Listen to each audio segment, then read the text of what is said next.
આપનું હાર્દિક સ્વાગત છે મારી યુટ્યુબ ચેનલ ભૈરવ 051 પર. આજે આપણે ગુરુશ્રીના ચરણોમાં દર્શન કરવા આવ્યા છીએ. ગુરુશ્રીના સારા વચન સાંભળવા આવ્યા છીએ. ગુરુજીના આશીર્વાદ આપણી ઉપર સદૈવ બની રહે, માનવ કલ્યાણનું સદાય કલ્યાણ થાય.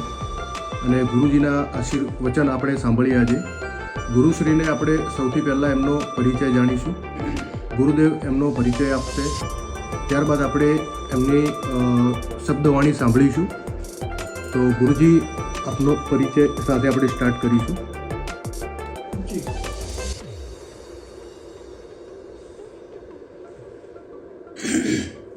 મારું ગામ છે ધોળકા તાલુકામાં. ધોળકા તાલુકાનું સાકોદરા કરીને ગામ છે મારું. અને સાકોદરા ગામ છે એમાં મારી બધી ફેમિલી રહે છે. અને બહુ નાની ઉંમરમાં આવેલો અહીંયા નોકરી કરવા માટે નંદાસણમાં. નંદાસણમાં મેં 10-15 વર્ષ સુધી નોકરી કરી. અને પછી મેં ભગવાનનું ભક્તિ કરવા લાગ્યો, શિવની. તો પછી અમે ભગવાનનું ભજન કરવા લાગ્યા. તો અમે અષ્ટાંગ યોગની ઉપાસના કરેલી છે. એટલે એમાં પહેલા હઠ યોગ આવે.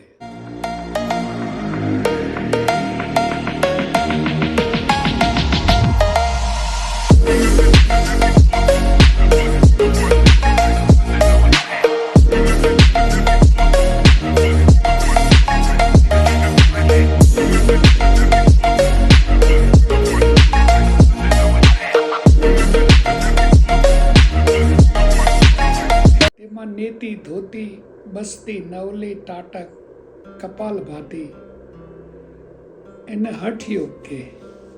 અને ખટકર્મ કે. એ ખટકર્મ કરવાથી આપણામાં શરીર શુદ્ધિ થાય. અને જ્યારે સંપૂર્ણ શરીર શુદ્ધિ થઈ જાય એટલે પછી રાજયોગની ઉપાસના કરવાની હોય. તેમાં સંયમ, નિયમ, આસન, પ્રાણાયામ, પ્રત્યાહાર, ધારણા, ધ્યાન અને સમાધિ.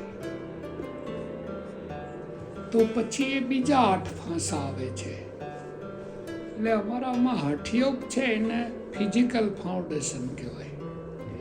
કે ભાઈ જે લોકોએ હઠયોગની ઉપાસના કરેલી હોય એ વ્યક્તિએ આસન સિદ્ધ કરેલું હોય. અને પછી રાજયોગની જ્યારે ઉપાસના કરવામાં આવે, સંયમ, નિયમ, આસન, પ્રાણાયામ, પ્રત્યાહાર, ધારણા, ધ્યાન અને સમાધિ.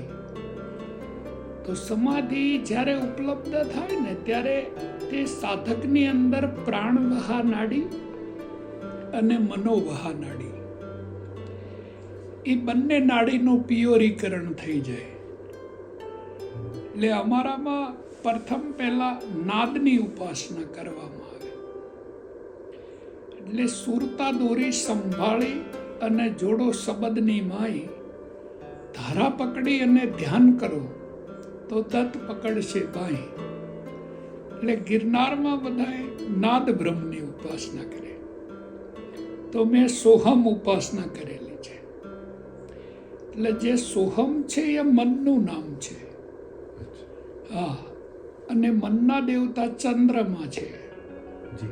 એટલે ચંદ્રનું નામ બી સોહમ છે, મનનું નામ બી સોહમ છે, અને ચંદ્રનું નામ બી સોહમ છે, અને શિવનું નામ બી સોહમ છે. અને પવનની જે સાયકલ ચાલે છે તે સૂર્ય છે, સૂર્ય. અને ચંદ્રનું નામ છે હંસ, અને સૂર્યનું નામ છે પરમહંસ. એટલે જ્યારે હંસ અને પરમહંસનું મિલન થાય ત્યારે એવું કે છે કે શિવ અને શક્તિનું મિલન થઈ ગયું.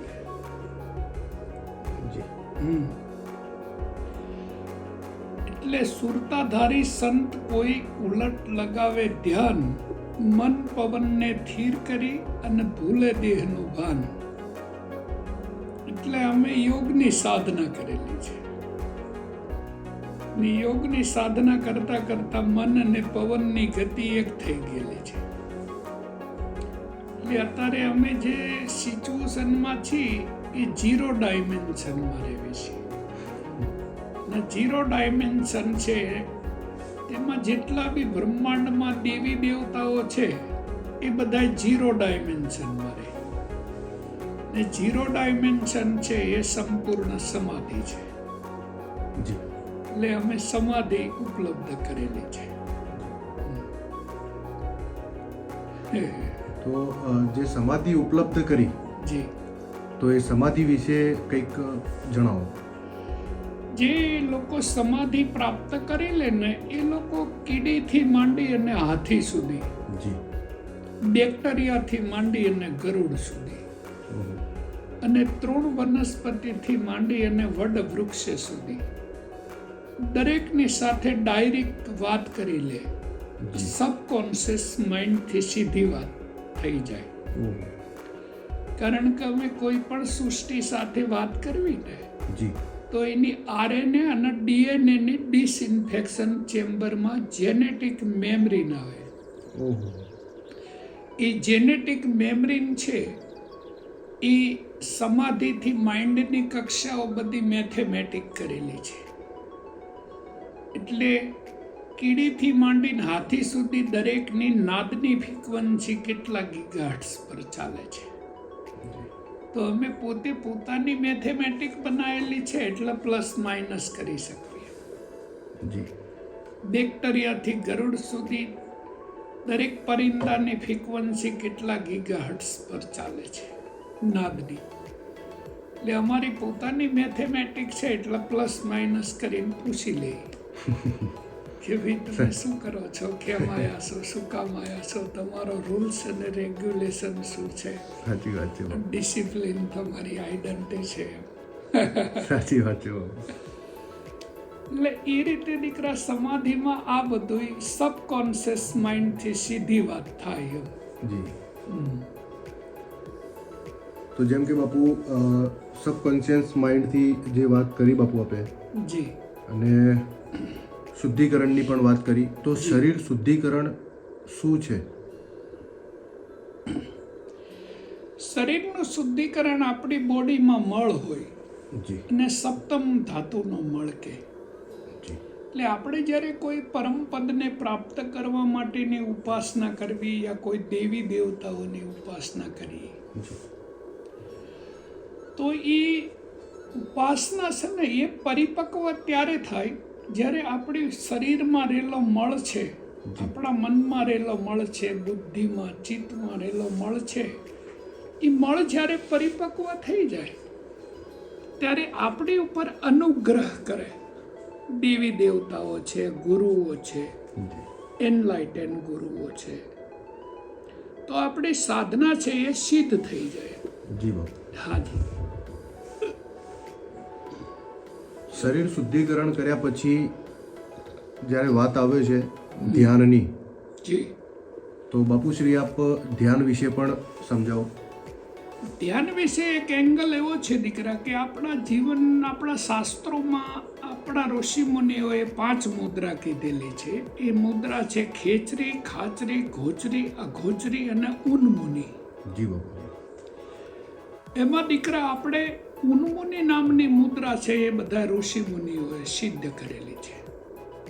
તેમાં આપણા નાસિકાની અણી અગ્ર ઉપર સુરતાને સ્થિર કરવાની હોય છે, આમ 2 આંખોથી. આ રીતે આપણે 2 આંખોથી સુરતાને જ્યારે અહીંયા સ્થિર કરવી ને જી બાપુ. તો આપણું આ આજ્ઞા ચક્ર છે એમાં મોટર ઇન્ટરસેન્સરી હોય. અને એ મોટર ઇન્ટરસેન્સરી છે ને એ motor neurons, interneurons, sensory neurons, જી બાપુ. આપણા આ અરબો ખરબો મેસેજ આવે છે બ્રહ્માંડમાંથી. જી બાપુ. એટલે કરોડો ફ્રીક્વન્સી આવે છે વિધાઉટ અને કરોડો ફ્રીક્વન્સી જાય છે વિધાઉટ. સરસ. તો જ્યારે આપણું આજ્ઞા ચક્ર જાગૃત થઈ જાય ને તો એ મોટર ઇન્ટરસેન્સરી છે એ સિગ્નલ લાવે. જી બાપુ. અને આપણને ખબર પડે કે ભાઈ આ સિગ્નલ ક્યાંથી આવે છે અને ક્યાં જાય છે અને કોણ મોકલે છે. જી બાપુ. અને બીજું આમાં 4 કેમિકલ છે: ઓક્સિટોસિન, મેલાટોનિન, સેરોટોનિન અને ડોપામાઇન. એટલે જ્યારે આપણી શારીરિક અને માનસિક શક્તિનું સંતુલન થઈ જાય તો આપણે સર્વ સંતો નિરામયા 100 વર્ષ સુધી સુખપૂર્વક યાત્રા કરી શકીએ. જી. તો આ વાત થઈ ધ્યાનની. જી. હવે બાપુજી, આપણે ઘણી વખત સાંભળતા હોઈએ છીએ કે આત્માથી પરમાત્મા સુધીનું મિલન થાય છે. જી. તો એના પહેલાં આત્માથી પરમાત્માનું મિલન, એક ક્વેશ્ચન છે, આમાં 2 પ્રશ્ન છે જી. કે આત્માથી પરમાત્માનું મિલન કાં તો શરીર આત્મા છોડી દે જી. ત્યારે આત્માથી પરમાત્માનું મિલન થાય, જી. અને બીજી એંગલ જે છે એ શરીર, આપણી આત્મા આપણા શરીરમાં જ છે, જી. અને ત્યારે આપણે આપણી આત્માથી પરમાત્મા જોડે ડાયરેક્ટ કોન્ટેક્ટ કરતા હોઈએ છીએ. જી. તો બાપુજી, આ પ્રશ્ન એ છે કે આત્માથી પરમાત્માનું મિલન જીવતા અને જીવ્યા પછી, તો બાપુજી એના વિશે પણ સમજાવો. કારણ કે આખા બ્રહ્માંડનો આત્મા છે ને એ સૂર્ય છે, એટલે લાઇટ ઓફ ધ ફોલો. તમે સિર્ફ લાઇટને ફોલો કરો એમ. એટલે આપણું શરીર પંચ મહાભૂતથી બનેલું છે: પૃથ્વી, જળ, અગ્નિ, વાયુ અને આકાશ. તો તમે એવું સમજો કે આ દૂધ છે, આ દહીં છે, આ માખણ છે, આ ઘી છે, અને પછી ઘીમાંથી આપણે જે જ્યોતિ પ્રગટ કરવી છે, દીવો, જી બાપુજી. એ રહ્યો એ આત્મા છે. જી. જી. તો આત્માથી પરમાત્માનું મિલન એ પણ આપણે થઈ ગયું. જી. હવે બાપુજી, મેન મારો પોઈન્ટ છે કે તમે જે અષ્ટાંગ યોગ કીધું, જી. અને એના પછી આવે છે સિદ્ધિ. જી. તો સિદ્ધિ પ્રાપ્તિ વિશે બાપુજી આપ કંઈક કહો.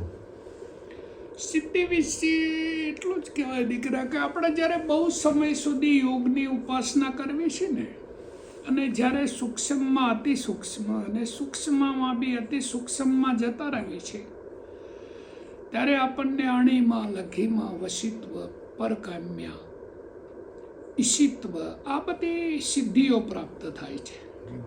અને એ સિદ્ધિઓના પ્રાપ્ત થયેલો માનવ છે તે law of the attraction, law of the reverse effect અને વાઇટલ ફોર્સ, એટલે જે ગ્રેવિટનલ ફોર્સના પ્રોસેસો છે એ બધાય તેની સમજમાં આવી જાય. લો બ્રહ્માંડના, તો એને કહેવાય બ્રહ્માંડે તત બ્રહ્માંડે, પિંડે તત બ્રહ્માંડે. એટલે પિંડ અને બ્રહ્માંડ સુધીની શૃંખલાને સમજી જાય છે. સરસ. પરમાણુઓની, અને પરમાણુઓના સંગઠન વિખંડન થાય છે. અમારા વિજ્ઞાનના નિયમ પ્રમાણે તો કોઈ મરતું નથી એમ. જી બાબુ. સંગઠન અને વિખંડન થાય છે. શરીર પદાર્થથી બનેલું છે, એટલે એ એક ફોર્મમાંથી બીજા ફોર્મમાં ટ્રાન્સફોર્મ થાય, મરે નહીં. જી બાપુજી. અને આત્મા પ્રતિ પદાર્થ છે, એટલે એનું રૂપાંતરણ ના થાય. અને પરમાત્મા એન્ટી પદાર્થ છે, એટલે એ તો એવો ને એવો જ છે. ને ભાતરી તમારા અસ્તિત્વની, તો તમે ધ્વનિની પ્રતિધ્વનિ છો અને કંપનનું પ્રતિકંપન છો. જી.